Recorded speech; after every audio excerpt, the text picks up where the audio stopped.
Hey, hermanos, espero que estéis bien. Vamos a seguir con nuestros estudios de la Confesión de Londres. Hoy estamos en el capítulo 11 y concretamente el artículo 4. La idea aquí es relativamente sencilla, no será una clase larga y estaremos abordando la cuestión de la justificación eterna. Así que la pregunta hoy es, ¿justificados en la eternidad? ¿Justificados en la eternidad? Aquí la Confesión va a debatir una doctrina que ha surgido a lo largo de la historia de la Iglesia. Esto es la idea de que fuimos declarados justos en la eternidad pasada. Ok, pues vamos a abrir la confesión y aquí tengo el texto para que lo leáis conmigo. 11.4, capítulo 11, artículo 4. Dios, desde toda la eternidad, decretó justificar a todos los elegidos. Ahora, notad lo que no dice.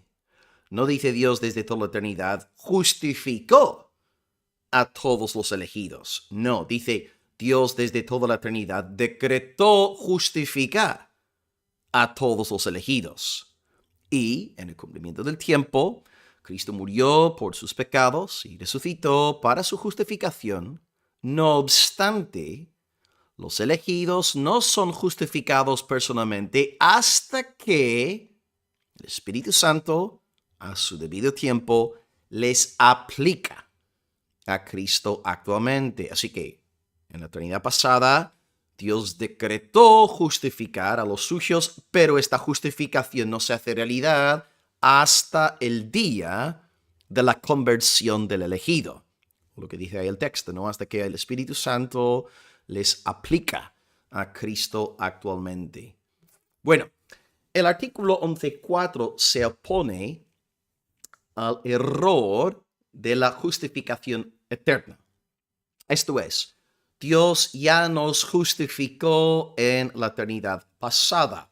Y hemos leído ahí en el documento, está clarísimo lo que dice, es imposible malinterpretarlo. Dice, no, somos justificados en el día de nuestra salvación personal, en el día de nuestra conversión, en el día de nuestro nuevo nacimiento.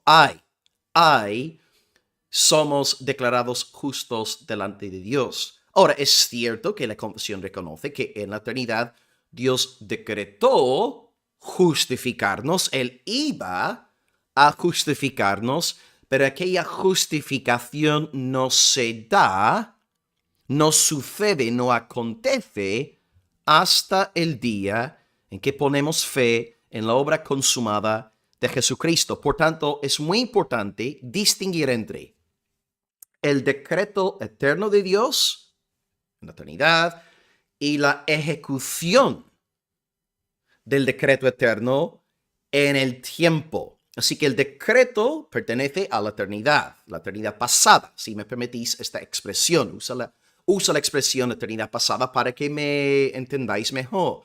Entonces, hay un decreto en la eternidad, el decreto de Dios, pero la ejecución acontece en el tiempo. Por tanto, Dios sí decreta justificarnos en la eternidad, pero esta justificación no se hace realidad hasta el día de nuestra conversión. Cito aquí al teólogo reformado G.I. Williamson, G.I. Williamson, dice en su libro La Confesión de Westminster para clases de estudio, el error de este punto de vista, es decir, el punto de vista de la justificación eterna, el error de este punto de vista está en que no distingue entre el decreto de Dios, el decreto o el plan de Dios, y la ejecución de ese decreto, porque el decreto se da en la eternidad, pero la ejecución en el tiempo.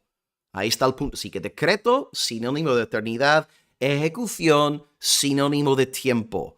Entonces la justificación eterna falla, se equivoca, al no distinguir entre el decreto eterno de Dios y la ejecución temporal de dicho decreto.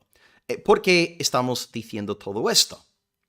Para que comprendamos que antes del día de nuestra salvación estábamos bajo la ira de Dios.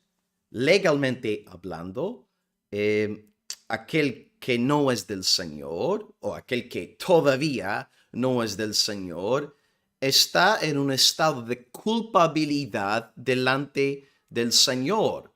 Joel Beeke, voy a citaros unas líneas de él. Joel Beeke dice que la persona que no cree en Cristo está actualmente bajo la condenación de Dios, sea o no elegida.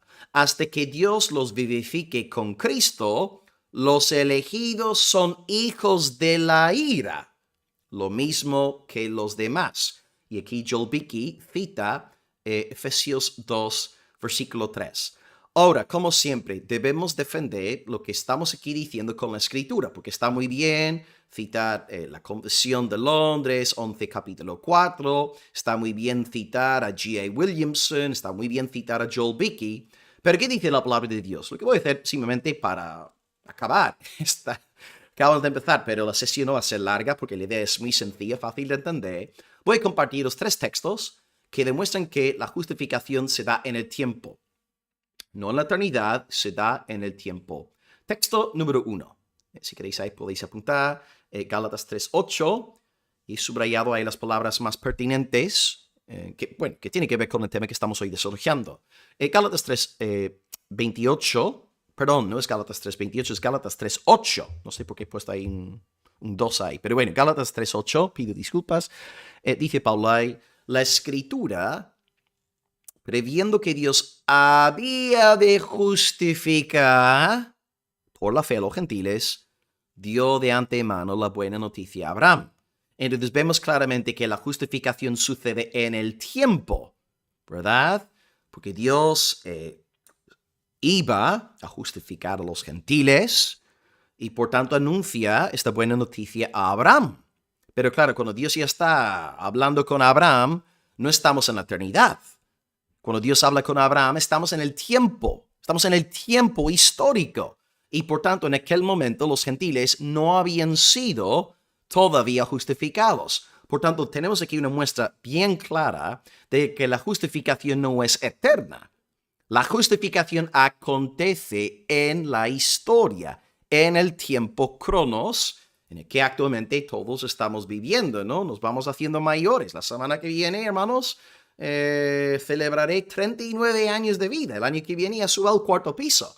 Los años van volando, van pasando, ¿no?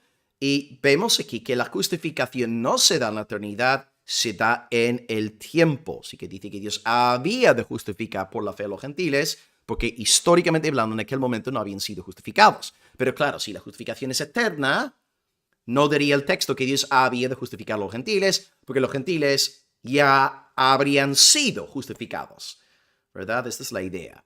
Texto número 2, que enseña lo mismo.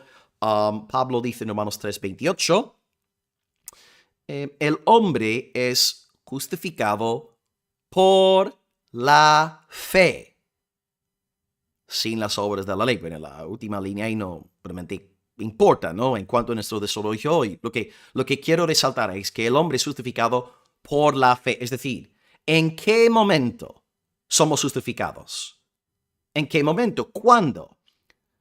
Según el texto, en el día de nuestra fe. Cuando tú pones tu fe en Jesucristo, el día de tu fe es el día de tu justificación. Entonces, en mi caso, yo nací de nuevo en diciembre 2002, en el norte de Europa, Irlanda del Norte, donde hace mucho frío en pleno diciembre, ¿verdad? Ahí nací de nuevo, ahí puse mi fe en Cristo y fui declarado justo. Dios me justificó. ¿Ves? Dios me justificó cuando yo puse mi fe en el Señor Jesús. No fui justificado en la eternidad. Yo fui justificado por la fe que Dios me dio en diciembre 2002. Y en ese día, el Espíritu Santo aplicó Cristo a mi vida de forma actual, de forma eficaz. Así que una vez más, al igual que Gálatas 3:8 que vimos antes, Dios ha habido justificar a los gentiles. Vemos en Romanos 3:28 que no somos justificados hasta el día de nuestra fe. Por tanto, la justificación no es eterna. Y un tercer texto para ir acabando, porque yo creo que es muy fácil, ¿no? Rebatir la doctrina de la justificación eterna, a pesar de que, bueno, el siglo pasado, incluso Karl Barth, teólogo suizo que tuvo mucha influencia en el protestantismo, él sí abrazó la justificación eterna, ¿no? Curioso. Colosenses 1:21 dice Pablo aquí, a vosotros también que erais en otro tiempo, está hablando los creyentes, y está hablando ahora de su estado antes de convertirse a Dios, en otro tiempo erais extraños y enemigos, pero ahora os ha reconciliado si en verdad permanecéis fundados y firmes en la fe. Dice una vez más, veis que en el creyente hay un antes y un después. El creyente no nace regenerado. El creyente no nace justificado. Hay un momento en el que el creyente pone fe, la última línea, no fundados y firmes en la fe. El creyente pone su fe en Cristo, en el Evangelio, y en ese día, ese creyente deja de ser un extraño, un enemigo, y está ahora en reconciliación, está en paz con Dios. Tiene paz para con Dios por medio de Cristo, siendo justificado por la fe. Así que una vez más aquí, hermanos, vemos claramente que la justificación es eterna. La justificación, sí, hay un decreto. Dios decretó justificar a todos los elegidos. Amén. Pero como dijo Williamson, la ejecución de aquel decreto no se lleva a cabo hasta el día de nuestra conversión. En conclusión, la justificación del creyente no se da en la eternidad pasada, sino en el tiempo histórico, esto es, en el día de nuestra conversión al Señor. Y a partir de aquel día en adelante, el creyente es considerado justo, justificado, sin mancha, inocente, no condenable ante la vista del Dios santo, santo, santo. Así que hoy, amados, simplemente repetimos la lectura para ir acabando. Dios desde la eternidad decretó justificar a todos los elegidos. En el cumplimiento del tiempo, Cristo murió por nuestros pecados, resucitó para nuestra justificación. No obstante, los elegidos no somos justificados personalmente hasta que el Espíritu Santo, a su debido tiempo, nos aplica a Cristo actualmente. Pues gloria a Dios por la justificación, aleluya por el don de la fe y gloria por la perfecta justicia que ahora es la justicia de otro, la justicia ajena, la justicia, como decían los reformadores, la justicia aliena, la justicia de nuestro Salvador Jesucristo. Bendiciones, abrazos, gloria a Dios por el Evangelio, aleluya, solideo, gloria. Chao.